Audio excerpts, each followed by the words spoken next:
शाम सूरज को ढलना सिखाती है और समा परवाने को जलना सिखाती है। शाम सूरज को ढलना सिखाती है और समा परवाने को जलना सिखाती है। गिरने वाले को होती तो है तकलीफ़, गिरने वाले को होती तो है तकलीफ़, पर ठोकर ही इंसान को चलना सिखाती है। और इसी खूबसूरत लाइन के साथ हम आज की क्लास की शुरुआत करने वाले हैं। और मैं आपको आज बता दूं कि आज मैं आपको आय, खर्च और बचत, इन पे आधारित जो भी क्वेश्चन आते हैं, कुछ अच्छे क्वेश्चन पूछे जाते हैं जो मैं आपको आज डिस्कस करने वाला हूं। और मैं आपको उसमें बिल्कुल छोटी छोटी बातें बताऊंगा कि आय क्या है, खर्च क्या है, बचत क्या है। और पहले मैं आपको बिल्कुल बेसिक तरीके से जो मतलब आजकल मेथड चल रहे हैं मार्केट में, जो बहुत सारे मेथड आए हुए हैं, उन पे भी मैं आपको बताऊंगा। और मेरी अप्रोच उन सवालों के लिए क्या है वो भी मैं आपसे डिस्कस करूंगा। और उसी टाइप से मैंने 2-5 सवाल ऐसे लिए हैं जिससे आपको कुछ नया सीखने का मौका मिले। तो आज की क्लास की हम लोग शुरुआत करते हैं। आप सभी लोग बिल्कुल ध्यान से बोर्ड पर देखेंगे। और आज का जो हमारा पहला सवाल है वो सवाल है ये कि एक व्यक्ति का मासिक वेतन। चलिए सबसे पहले मैं आपको बता दूं कि आय क्या होती है। तो आय बराबर होता है खर्च प्लस बचत। बिल्कुल बेसिक सी बात मैं आपको बता रहा हूं। ये आय बराबर होता है खर्च प्लस बचत, ठीक है। अब ऐसे बात समझिए आप, जैसे मान लीजिए आप 100 रुपये कमाते हैं और अगर मान लीजिए 60 आपने खर्च कर दिए तो बचत कितनी होगी? 40 होगी कि नहीं होगी? भाई 100 रुपये अगर आय है और 60 खर्च है तो बचत कितनी होगी? 40 होगी। तो अगर मैं पूछूं कि आय क्या है तो आप खर्च और बचत दोनों को जोड़ देंगे तो आय निकल आएगी कि नहीं निकल आएगी? 60 और 40 क्या हो जाएगा? 100। तो खर्च और बचत को जोड़ते हैं तो क्या निकलता है? आय। अगर हमसे कोई पूछे खर्च क्या है तो खर्च बराबर हो जाएगा क्या? अगर कुल आय जितनी होगी उसमें से हम बचत घटा देंगे तो हमारा खर्च निकल आएगा। और अगर कोई पूछे कि बचत क्या होगी तो हम आय में से खर्च घटा देंगे तो हमारी बचत निकल आएगी। ये बहुत बेसिक सी बातें हैं। और इस पे अपन सबसे पहला क्वेश्चन लेते हैं। आज के वीडियो में आपको बहुत कुछ नया सीखने को मिलेगा। आप भी सोचोगे कि हाँ वास्तव में ऐसा नहीं, अगर आप समय दे रहे हो तो आपको बहुत सारी चीज़ें नई सीखने को मिलेंगी। पहला क्वेश्चन है, एक व्यक्ति का मासिक वेतन 13,500 है। व्यक्ति का जो मासिक वेतन है वो कितना है? 13,500। और उसका मासिक खर्च कितना है? 9,000। उसका मासिक खर्च 9,000। अगले वर्ष उसका वेतन 14% बढ़ जाता है और उसका खर्च 7% बढ़ जाता है, तो उसकी बचत में कितने प्रतिशत की वृद्धि हुई? ये आपका सवाल है। देखिए सबसे पहले मैं बात करता हूँ खर्च की। खर्च नहीं, सबसे पहले अपन बात करेंगे आय की। किसकी?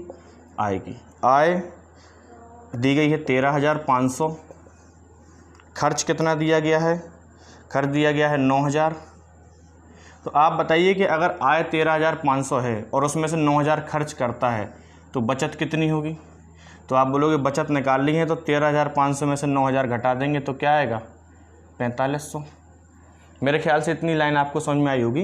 भाई आय हमको 13,500 दी गई है, खर्च 9,000 है, तो अगर हम 13,500 में से 9,000 खर्च कर देंगे तो बचत कितनी होगी? 4,500 होगी। इतनी बात क्लियर है। फिर वो कह रहा है कि आय जो है वो 14% बढ़ जाती है। तो एक मेथड तो ये है कि आप इसको 14% बढ़ाएं, इसको, फिर वो कह रहा है खर्च 7% बढ़ रहा था, इसको 7% बढ़ाएं, तो ये एक टोटल बन जाएगा आय का। बढ़ाने के बाद ये खर्च का टोटल बन जाएगा। इसमें से इसको घटाएंगे तो फिर बचत आएगी। तो इस तरीके से जो भी बचत में वृद्धि या कमी होगी उस तरीके से भी हम प्रतिशत निकाल सकते हैं। एक मेथड तो वो है। दूसरा मेथड क्या कहता है कि इनका रेशियो बना लीजिए। कि अगर आप इनका रेशियो बनाते हैं तो आप जानते हैं कि रेशियो में हम किसी भी संख्या से भाग दे सकते हैं। तो अगर 2 जीरो सब में है तो ये मैंने काट दिए, ठीक है। अब इसके बाद मुझे एक छोटा सा पहाड़ा याद आ रहा है। किसका? 15 का पहाड़ा पढ़ सकते। 15 नम्मा 135, 15 छक्के 90 और 15 तिया 45। अभी और किसी से कट जाएंगे कि तीनों कटेंगे? 3 से। 3 एकम 3, 3 दूनी 6 और 3 त्रिका 9। तो मतलब आय अगर 3 है तो खर्च क्या है? 2, तो बचत कितनी होगी? 1। अब मुझे अगर इसको और इजी बनाना है तो मैं क्या करूँगा? फिर सबसे 100 से गुणा कर दूँगा। तो 100 से अगर गुणा करेंगे तो 300, ये 200 और ये 100। इसका मतलब है कि 300 अगर आय है, खर्च 200 है और बचत कितनी होगी? 100। अब देखिए वो कह रहा है इसको 14% बढ़ाया गया। कितने परसेंट? 14%। तो 300 का 14% होता है 42। तो अब आय कितनी हो जाएगी? 342। खर्च जो है कितने परसेंट बढ़ाया गया? 7%। तो 200 का 7% निकालेंगे तो कितना आएगा? 14। तो अब खर्च कितना हो जाएगा 214। तो आय 342 और खर्च 214 है। तो अगर इसमें से इसको घटाएंगे तो कितना आएगा 128। भाई 12 में से 4 जाएगा 8 आएगा, 3 में से 1 जाएगा 2 आएगा और 3 में से 2 जाएगा तो 1 आएगा। इसका मतलब है कि अब बचत कितनी होगी 128। तो आप बताइए कि पहले बचत 100 थी और अब कितनी है 128। तो आप बोलेंगे कि 28 बढ़ गई, लेकिन बढ़ी किस पर है 100 पे, इसीलिए हम डायरेक्ट क्या बोल देंगे 28% आंसर। बोलो बात क्लियर है। लेकिन ये जो तरीका है ये काफ़ी पुराना तरीका हो गया है। अब हम लोग कुछ इससे भी ऊपर की बात करने वाले हैं आज, तभी ये वीडियो बनाया गया है। और मैंने आपको बोला है कि आज हम कुछ नए तरीके पढ़ेंगे और उनको सीखेंगे, उससे ये सवाल और भी आसान तरीके से हो सकते हैं।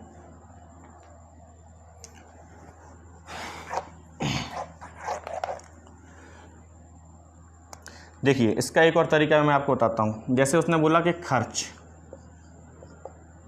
आय और बचत, बड़े ध्यान से समझना आप इस बात को, क्योंकि ये तरीका फिर हम आगे आने वाले सवालों में लगाएंगे। आय कितनी है 13,500, खर्च कितना है 9,000 और बचत कितनी है, तो आप बोलोगे कि इसमें से इसको घटाएंगे तो बचत आएगी 4,500। बोलिए इतनी बात क्लियर है। मैं कहता हूँ खर्च और बचत का बस रेशियो लो आप। तो अगर रेशियो लेंगे तो 2 0 कट जाएंगे और 45 से कम 45 होता है, 45 दूनी 90 होता है। भैया आप इनका रेशियो बनाएंगे, मैंने डायरेक्ट 45 का भाग दिया, आप 15 का देंगे फिर उसका देंगे, बाकी आएगा यही कि अगर खर्च 2 होगा तो बचत क्या होगी 1 होगी। मतलब खर्च के अगर 2 खाने हैं तो बचत का खाना कितना होगा 1 होगा।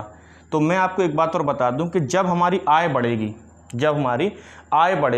तो भाई पहले जितना खर्च करते थे अब उससे ज़्यादा खर्च करेंगे, या फिर पहले जितनी बचत करते थे उससे ज़्यादा बचत हो जाएगी। बात को समझ पा रहे हैं। तो अब होगी तो उसी हिसाब से, अगर हम खर्च पहले ज़्यादा करते थे तो आय अगर ज़्यादा आएगी तो खर्च भी ज़्यादा होगा। अगर बचत हम कम करते थे तो कम बचत होगी। मतलब आय अगर बढ़ेगी तो खर्च और बचत हमारे साथ साथ बढ़ेंगे। तो आपको मैं वही कहना चाह रहा हूँ कि वो कह रहा है कि आय हमारी जो 14% बढ़ जाती है। तो आप बताइए कि आय का खाना कितना है 1 है कि नहीं है। तो आप बोलोगे कि बचत भी 14% बढ़ जाएगी। बोलो बढ़ जाएगी कि नहीं बढ़ जाएगी। लेकिन उसने कहा है जो खर्च है वो 7% बढ़ता है।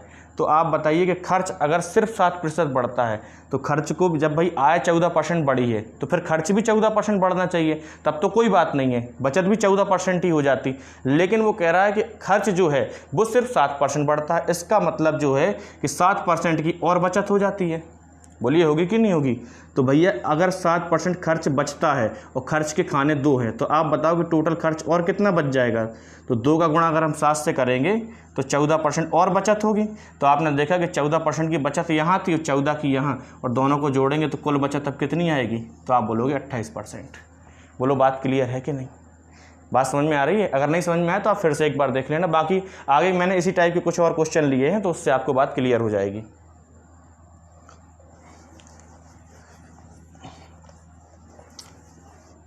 अगला सवाल है, एक आदमी अपनी आय का 75% खर्च करता है। 75% बराबर होता है 3/4। पहले सवाल पढ़ देते हैं। एक आदमी अपनी आय का 75% खर्च करता है, उसकी आय 60% बढ़ जाती है और उसका खर्च 70% बढ़ जाता है, तो उसकी बचत कितने प्रतिशत बढ़ जाएगी या घट जाएगी, ऐसा आपसे पूछ रहा है। तो मैंने आपको बोला है कि खाने हम बना सकते हैं। तो आप बताइए कि कुल आय कितनी है 4, जिसका 75% वो खर्च करता है। तो 4 का 75% कितना है 3। तो आप बताओ कि अगर मैं इस तरीके से एक लाइन बना दूँ, ये आय है 2 3 4, ये 4 आय हो गई और खर्च कितना है 3। तो मैं कहता हूँ ये भी खर्च है, ये भी खर्च है और ये भी खर्च है। तो ये क्या है भाई, 4 में 3 खर्च हो जाएगा तो एक खाना किसका होगा, बचत का होगा। ऐसा लिख देते हैं। फिर वो कह रहा है कि आय 60% बढ़ जाती है। आय कितने % बढ़ जाती है 60%। तो आप बताओ बचत कितने % बढ़ेगी। तो आप बोलोगे बचत भी 60% बढ़ेगी। बोलो बढ़ेगी कि नहीं बढ़ेगी। लेकिन जो उसका खर्चा है वो 70% बढ़ा। तो आपने देखा कि 70% बढ़ेगा तो खर्चा 70% यहाँ भी होगा, 70% यहाँ भी होगा और 70% यहाँ होगा। भाई आय अगर हमारी 60% बढ़ी है तो 60-60 की मदद तो सबको मिलेगी, लेकिन खर्च जो है वो 70-70-70 होने लगा। मतलब खर्च 10-10 ज़्यादा होने लगा कि नहीं होने लगा। तो आप बताओ खर्च के खाने कितने हैं 1 2 3। तो आप बताओ कि एक खाने पे अगर 10% एक्स्ट्रा खर्च हो रहा है तो 3 पे कितना एक्स्ट्रा खर्च होगा 30। तो अब बचत जो है वो 60% नहीं होगी, कितने % होगी 30% कम होगी। मतलब आंसर क्या होगा 30%। बोलो बात क्लियर है। मैं तो कहता हूँ ये खाने बनाने की भी आपको आगे चल के ज़रूरत नहीं पड़ेगी, मतलब आप डायरेक्ट भी इस सवाल को कर पाएंगे। मेरे ख्याल से ये बात आपको समझ में आ गई होगी।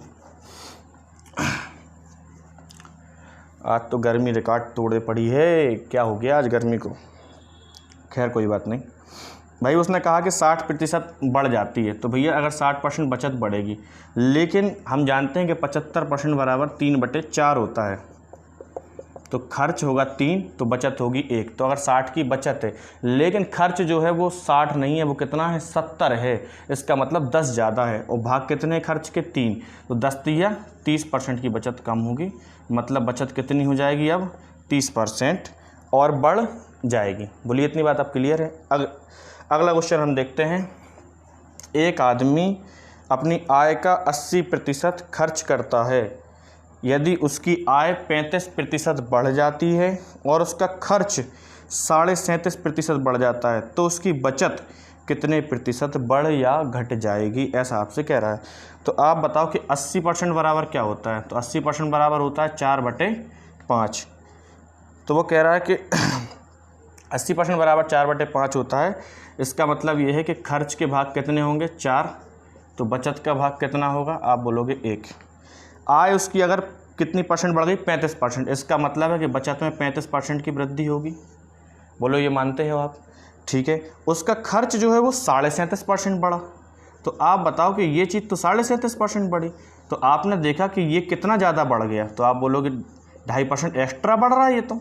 मतलब अगर आय 35 बढ़ती तो खर्च भी 35 बढ़ता, तब तो कोई बात नहीं थी, लेकिन जो खर्च है वो 37.5% हो रहा है, मतलब 2.5% एक्स्ट्रा हो रहा है। लेकिन खाने कितने हैं 4, तो आप बताओ कि एक खाने पे अगर 2.5% हो रहा है तो 4 खाने पे कितने होंगे, 4 × 2.5 मतलब 10% एक्स्ट्रा खर्च होगा कि नहीं होगा। तो आप बताओ जो बचत हमारी 35% है वो उसमें से 10% खर्च और ज़्यादा हो जाएगा कि नहीं। तो 10% अगर इसमें से हम घटा देंगे तो हमारी बचत कितने % बचेगी, 25%। आंसर बोलो बात क्लियर है। आगे बढ़ जाते हैं।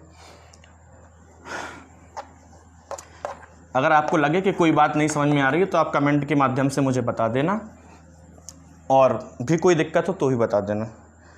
अगला सवाल है, एक व्यक्ति अपनी आय का 87.5% खर्च करता है, उसकी आय 59% बढ़ जाती है और उसका खर्च 67% बढ़ जाता है, तो उसकी बचत में बढ़त या गिरावट की प्रतिशतता ज्ञात करें।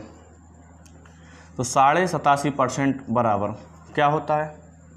देखो मैं आपको एक बात और निकालना बता देता हूँ कि अगर हम बात करें तो 87.5% जो है वो 100 से कितना कम है, 12.5% कम है।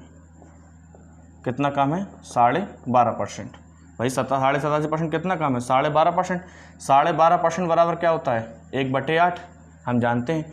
तो 8 का 12.5% कितना है, 1 है।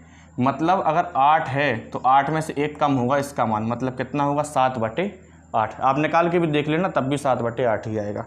फिर वो कह रहा है उसकी आय जो है 59% बढ़ जाती है। आप बताओ कि आय तो 8 है और खर्च कितना है 7 है, तो 8 में से 7 खाने तो वो खर्च ही कर देता है। मतलब खर्च की अगर हम बात करें तो 7 है, और अगर हम बचत की बात करें तो वो क्या होगी, 1 होगी। तो आय 59% बढ़ जाती है, मतलब बचत भी 59% बढ़नी चाहिए।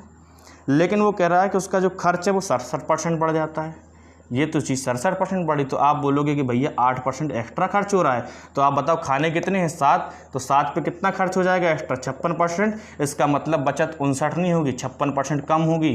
तो कितनी % बचत होगी भैया, बोलो 3% होगी कि नहीं होगी। बात क्लियर है। मेरे ख्याल से अब आपको बातें बहुत क्लियर हो रही होंगी। इसके बाद हमने एक और सवाल लिया है। सवाल है, रामा के खर्च और बचत का अनुपात 5:3 है। यदि उसकी आय 12% बढ़ा दी जाए और खर्च 15% बढ़ा दिया जाए, तो उसकी बचत में कितने प्रतिशत की वृद्धि होगी। तो आपने देखा कि जो खर्च है उसके खाने कितने हैं 5, और बचत का क्या खाना है, तो आप बोलोगे बचत के खाने हैं 3। तो उसकी आय अगर 12% बढ़ा दी गई, तो आप बताइए अगर 3 खाने हैं तो प्रत्येक पे 12% बढ़ जाएगी। भाई एक पे बढ़ती थी तो अब 12 तीनों पे बढ़ेगी, तो 12% ही बढ़ेगी। भाई बात तो वही है ना। लेकिन जो खर्च है वो 15% बढ़ा, तो आप बताइए कि 15% खर्च बढ़ा, तो आप बोलोगे कि ये तो 3% एक्स्ट्रा बढ़ गया। बढ़ गया कि नहीं बढ़ गया? तो आप बताओ कि 5 खाने हैं और एक पे 3% बढ़ा, तो टोटल तो क्या बढ़ जाएगा? 15% खर्च बढ़ जाएगा। बढ़ जाएगा कि नहीं बढ़ जाएगा? तो आप बताओ ये 15% खर्च कहाँ से होगा? तो आप बताएंगे कि ये 15% कहाँ खर्च होगा? जो बचत हम करते थे उनके खानों से 15% कम हो जाएगा। तो बचत के खाने कितने हैं? 3। तो 3 पे अगर हमें 15% खर्च करना है तो एक पे कितने परसेंट खर्च होगा? 5%। तो इस पर हम 5% घटा देंगे, या इससे भी आप 5% घटा दें, किसी से भी 5% घटा दें, तब भी आंसर क्या आएगा? 7% उसकी क्या बोलते बचत जो है बढ़ जाएगी। बोलो इतनी बात क्लियर है? मेरे ख्याल से आज के लिए ये सवाल और ये सारी बातें आपके लिए काफ़ी हैं, और ये बात मेरे ख्याल से आपको समझ में भी आ गई होगी कि किस तरीके से मैंने इन सवालों को किया है। बाकी अगर आपको कोई दिक्कत जाती तो आप वीडियो को 1 से 2 बार देखेंगे तो और भी बातें आपको क्लियर हो जाएंगी। बाकी हमारा जो सिलसिला है पढ़ने पढ़ाने का ये चलता रहेगा। आपको कोई भी और दिक्कत जा रही हो तो आप मुझे बेफिक्र बता सकते हैं। बाकी तो आप जानते हैं कि कोई टेंशन की बात नहीं है, ये तो सिर्फ समय होता है। समय इंसान को सब सीखने का मौका देता है। ऐसा नहीं है कि किसी व्यक्ति को, या मान लो जैसे ये कोरोना चल रहा है तो ऐसा नहीं है कि ख़राब समय तो है ही, लेकिन अगर हम इसको एक्सेप्ट करें और उसके साथ साथ अच्छा काम करते रहें तो निश्चित तौर पे ये ख़राब समय तो एक दिन जाना ही है, और अगर आप अच्छा काम करते रहेंगे तो उसका आपको जो रिजल्ट है वो आने वाले समय में मिलेगा। मेरी बात मतलब आपको समझ में आ गई होगी। बाकी सभी लोग अपना ख्याल रखें और हमेशा खुश रहें। जय हिंद साथियों।